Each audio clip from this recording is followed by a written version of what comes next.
¿Les ha pasado a ustedes que se dan ciertos patrones en su vida y no saben por qué? Bueno, a mí me pasaba eso, me pasaba que en las compañías en que trabajaba siempre me tocaban los temas más complejos. Yo no sé si mis compañeros de trabajo me hacían bullying, pero siempre me tocaban los temas más complejos. Y empecé a descubrir por qué. Bueno, me gustaban los desafíos. Entendí que los desafíos me gustaban. Entendí que me gustaba y me daba adrenalina cumplir los objetivos. Pero había algo más. ¿Por qué y de dónde nacía esto? Y empecé a investigar en mi vida personal. Y descubrí varias cosas. Varias lecciones de vida había tenido desde un hecho en particular, que me marcó fuertemente. ¿Y cuál fue ese hecho particular que me marcó y me transformó la vida por completo? Fue este hecho, la separación de mis padres, más o menos tipo en los 6, 7 años. Me entero de esta situación, me lo informan y siento una decepción brutal, una pérdida de la felicidad. A esa edad uno no comprende lo que está pasando. Pero me contuve. Siento que con los recuerdos, y todavía se me revuelve el estómago, la sensación que tuve fue de contención sentimental. Me contuve. ¿Por qué? Porque estaba mi madre, sola, soltera, de 17 años que me tuvo, con 2 hijas. Bebé. Entonces dije, bueno, yo era el hombre de la casa, tenía 7 años, 6 años. Dije, ¿qué esperan de mí? ¿Cuál es el comportamiento que esperan de mí? Realmente dije, bueno, si yo no salgo por mí mismo, ¿quién me va a sacar adelante? Entonces empezó la búsqueda ahí de ver cómo empezaba mi camino. Pero cuando uno se enfrenta a la distancia, cuando uno empieza a ver esto a la distancia, se enfrenta a choques importantes, a situaciones de vida importantes, hay como 3 caminos que uno puede seguir. Tú te deprimes y te caes, o fluyes con la vida y dejas que la vida te lleve por el camino que la vida quiera, o lo enfrentas proactivamente. Y ves ahí una oportunidad. Este es el momento, y puede ser a cualquier edad o en cualquier momento de la vida, por cualquier razón, separaciones, pérdida de familiares, lo que sea. Ese momento, la toma de decisión de ese momento es lo que va a marcar la vida futura. Es un proceso bien complejo y difícil. Se tambalea todo. A esa edad, todavía recuerdo, para mí fue un tema brutal de soledad. Sentí una soledad brutal. Y nada, tenía que armar mi camino. Ya no pensaba en jugar. Mis juguetes estaban con mis vecinos, veía cómo jugaban realmente, y yo pensar y pensar. Todavía siento esa sensación de angustia en esa época. Pero nació un propósito bien interesante. ¿Cuál fue? Cuidar a mi madre y mi hermana. Esto me trajo paz.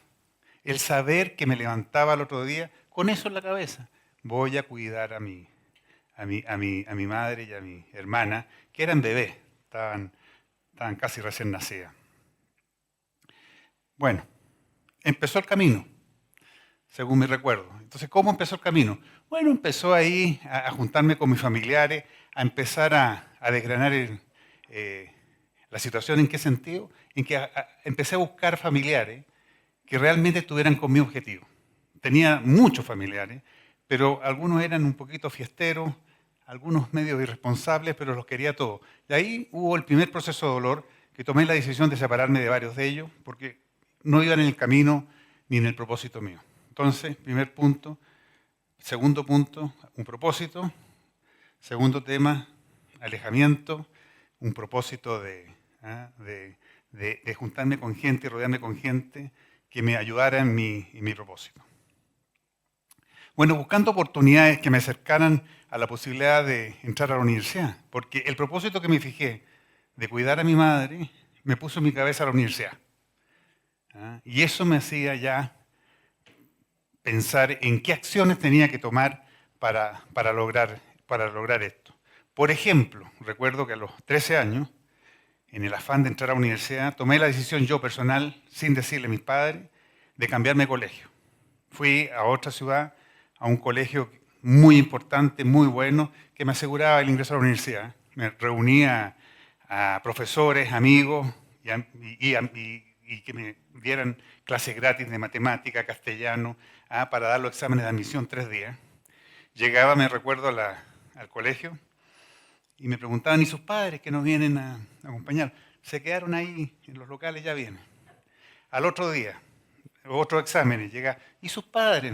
Bueno, no sé, mire, están por ahí, ya vienen. El tercer día la misma cosa, y ya el tercer día cuando hicieron los exámenes dijo, usted quedó, pero usted se tiene que matricular, pero ya no me puede meter chamullo, tienen que venir sus padres mañana a matricular. Entonces, bueno, llegué a la casa y les dije, bueno, ¿sabes qué? Me cambié de colegio y tienen que ir a matricularme. Mi madre ya se habría vuelto a casar, así que bueno, ellos partieron y bueno, y conocieron el colegio en el que me había cambiado. O sea, a ese nivel me movió y me accionó el propósito y el foco en la universidad. Bueno, hubieron muchos errores en el camino, caídas también, aciertos, pero me estaba transformando en alguien resiliente, tolerante a la frustración. Como tenía que sí o sí entrar a la universidad, para mí no habían desafíos que no debiera cumplir. El que no cumplía, next, vamos al otro.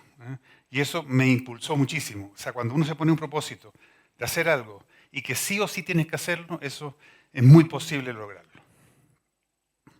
Me empecé a convertir en una persona muy buena para resolver problemas rápido, logrando pequeños objetivos, ¿cierto? Quick wins, súper rápido que te motivaban. Y bueno, me fui transformando en alguien tremendamente competitivo conmigo mismo y muy autoexigente a través del tiempo. Aprovechaba todos los desafíos. Yo creo que me acostumbré a los desafíos, yo creo que me acostumbré a accionar permanentemente fuera de mi zona de confort. Eso me mantenía con mucha adrenalina. Me entretenía mucho, disfrutaba el hecho de ganarle al desafío y de cumplir los objetivos. Y bueno, en la universidad, como era un deber, para mí no había otra alternativa a la universidad, resultó. Entonces, si yo veo todos los hechos, hay muchos otros hechos, pero el hecho de enfrentarme a una situación compleja, me informan de que mis padres se separan, se me derrumba y se me tambalea toda la vida. Después me genera un propósito que me da energía. Después empiezo a juntarme con la gente solamente y a abandonar familiares que no iban con mi propósito. A ponerme un objetivo de universidad para cumplir el propósito. Yo dije, bueno, este es como un patrón, porque en mi vida profesional siempre fui ocupando ciertas cosas, los desafíos siempre iba lográndolo y era fácil para mí. O sea, por eso que los desafíos para mí no eran un problema. Entonces, ahora como buen ingeniero civil industrial, modelé esto. Digo, bueno, hagamos un modelito de mi experiencia personal y genero este modelo, donde me enfrento al golpe, genero un propósito, ¿cierto? Busco a las personas y los procesos claves, los familiares, ¿cierto? Después hago un cambio de valores, me vuelvo resiliente, me vuelvo súper competitivo. Empieza la búsqueda de relacionamiento, la búsqueda de opciones, de ver cómo soy exitoso, ¿cierto? La universidad, el relacionamiento, los estudios, y siempre un modelo que tiene, un modelito como este que tiene una situación actual, un shock y un propósito, tiene que tener un resultado. Bueno, entonces estábamos listos para irnos a las ligas ejecutivas y empresariales con mi modelo personal. Entonces, a partir de esto, digo, bueno, ¿y cómo es el símil, dado mi experiencia profesional de este modelo que descubrí con los años? Porque me lo pregunté y viene por mucho tiempo descubriendo cuáles fueron esos sucesos. Bueno, ¿qué pasa si mi modelo personal lo asimilo a un modelo empresarial, a una transformación? Bueno, y llegó esto. Situación actual, uno se enfrenta al shock. Yo hago un análisis de mercado, ¿cierto? Hago un análisis de la competencia y los modelos de negocio que existen. Después, siempre, en una empresa nos generamos un propósito, un objetivo. Mi propósito fue cuidar a mi madre. Después nos rodeamos con gente dentro de la organización, ¿cierto?, que nos ayuda y nos alineamos al cumplimiento del objetivo, de la estrategia. Hay un proceso de involucramiento todo. Yo involucré a toda la gente, a mi familia. Hay un proceso de transformación cultural, los valores cambian, resiliencia, ¿cierto? Integridad, autoexigencia, etc. Un plan de comunicaciones, le comunicaba a todo el mundo lo que estaba haciendo. Súper importante, porque ahí vienen apoyos. E implementas y buscas oportunidades, ¿cierto? Yo busqué la universidad para cumplir mi propósito. Y construir redes, alianzas. Bueno, y como siempre, todo esto tiene que tener un resultado. Entonces dije yo, mi modelo personal se asimila a un modelo genérico de transformación empresarial. Pero bueno, solamente dar unos tips, hacer un paréntesis, da mi trayectoria profesional en bastantes países y culturas distintas y varias transformaciones que he realizado en distintas áreas, negocios. ¿Qué es lo importante? Siempre es importante tener el apoyo de los accionistas, el directorio, el comité ejecutivo y estar el líder que está ahí ultra empoderado para hacerlo. Tener un propósito superior, que haya una transformación con sentido. Desarrollar un pensamiento sistémico. ¿Por qué? Porque cada acción, decisión, inversión, lo que sea que haces hoy, afecta el propósito en el largo plazo y el ecosistema en el corto plazo. Comunicación efectiva y contar un plan con relaciones públicas. Es súper importante la comunicación de la estrategia y cómo controlas que baje adecuadamente. Implementar un proceso de coaching y liderazgo. Cuando uno hace cambios en las organizaciones, salen altos ejecutivos, los nuevos que entran, no todos tienen la capacidad de liderazgo y tienen los skills, pero no el liderazgo, y tienes que poner un coaching ahí. Identificar roles y procesos claves dentro de la organización para que la transformación sea efectiva. Iniciar un proceso de transformación cultural, súper importante. Nosotros sabemos, te he dicho que la cultura se come a la estrategia en el desayuno, eso es súper verdad. Si tú no implementas un cambio cultural, es imposible que implementes una transformación de la estrategia y empresarial. Iniciar un proceso a muy buen entendimiento del mercado. Tú tienes que saber dónde estás operando. Y hay un tema que siempre los ejecutivos dejamos de lado, o no le ponemos mucha atención, que es el desarrollo de sistemas de incentivo que ayuden a modelar la estrategia. En cada uno de los procesos uno tiene que poner sistemas de incentivo adecuados para impulsar adecuadamente el cumplimiento de los objetivos de la estrategia. Y los fracasos siempre son bendiciones. Hay que aprovecharlo, hay que hacer un next, vamos de nuevo. Eso sí, que el problema está cuando los fracasos son 2, 3, 4 veces, ya eso se llama, tiene otro nombre, digamos. Y siempre, siempre en estos procesos que son tremendamente difíciles, el humor juega un rol importante en el proceso. Uno pasa 8, 10, 12 horas, así que tiene que hacer la cosa amena. Y bueno, entonces, este modelito, bueno, lo apliqué hace 1 año y medio atrás en Bolivia, en la empresa, una industria líder en el sector construcción, una empresa que venía perdiendo mucho dinero en los últimos 4 años por el ecosistema mismo. Entonces, ¿qué pasó? Hicimos el análisis, aplicamos el modelo y descubrimos que este mercado está un 100% de sobrecapacidad. Complejo, ¿cierto? Es un mercado de precios, también competimos con el Estado, también competimos con otras entidades estatales como municipios, gobernaciones, alcaldías y para rematarla con sindicatos. Entonces, es el elixir del mercado eso. Yo creo que Michael Porter no visitó Bolivia. Le faltaron como 3 fuerzas. Bueno, y generamos un propósito superior. ¿Cuál fue ese? Generar soluciones sostenibles e innovadoras que mejoran la calidad de vida de la sociedad. Es muy importante que las compañías en adelante, su propósito objetivo, tienen que tener un impacto real y positivo en el entorno y en la sociedad. Bueno, como el caso mío, ¿cierto?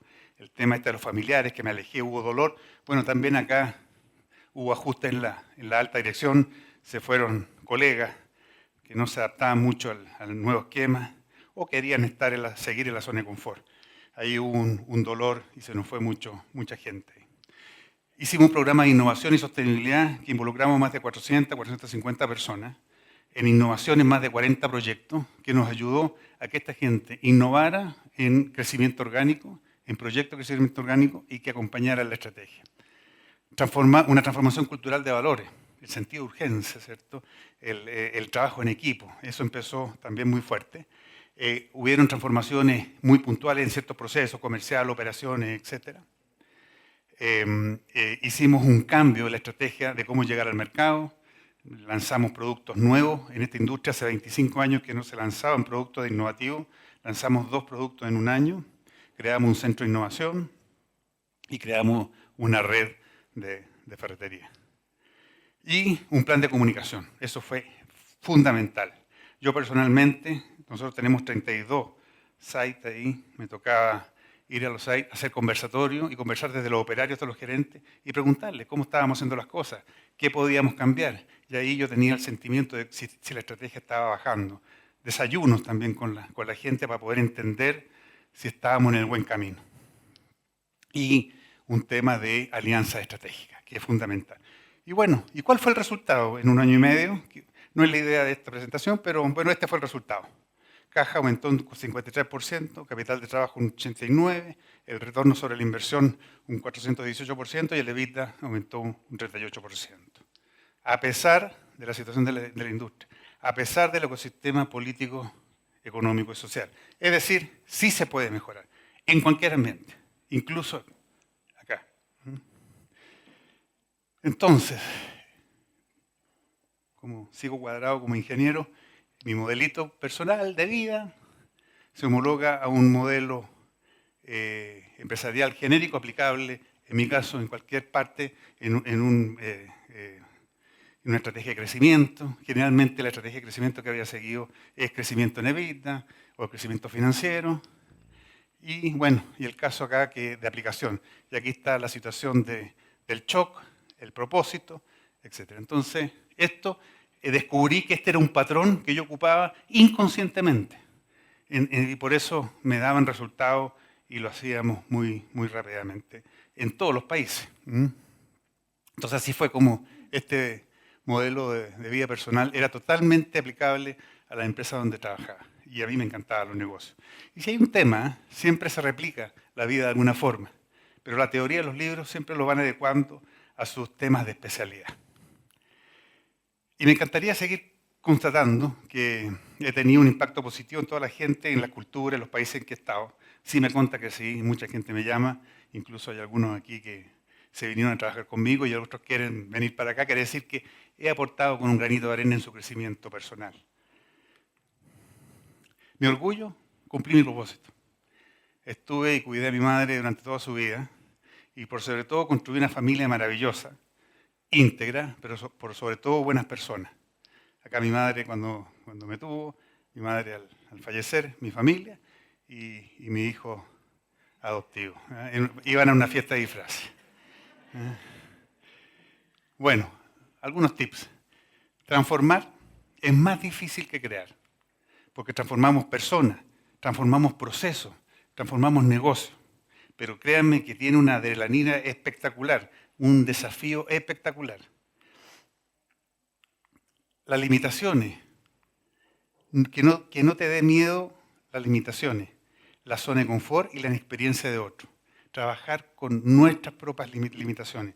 Siempre en las compañías hay intereses corporativos, siempre hay intereses que uno nunca sabe. Por lo tanto, siempre uno tiene que trabajar con las propias experiencias y con las propias limitaciones. Solo tú sabes de qué eres capaz. Una cosa sí me quedó claro, yo no soy experto en nada. Solo sé, y eso me consta con todos los que he trabajado, que la actitud, la energía y el foco que le pones todos los días a las cosas es lo que hace que las cosas sucedan. No hay otro mensaje que este en el éxito en los negocios.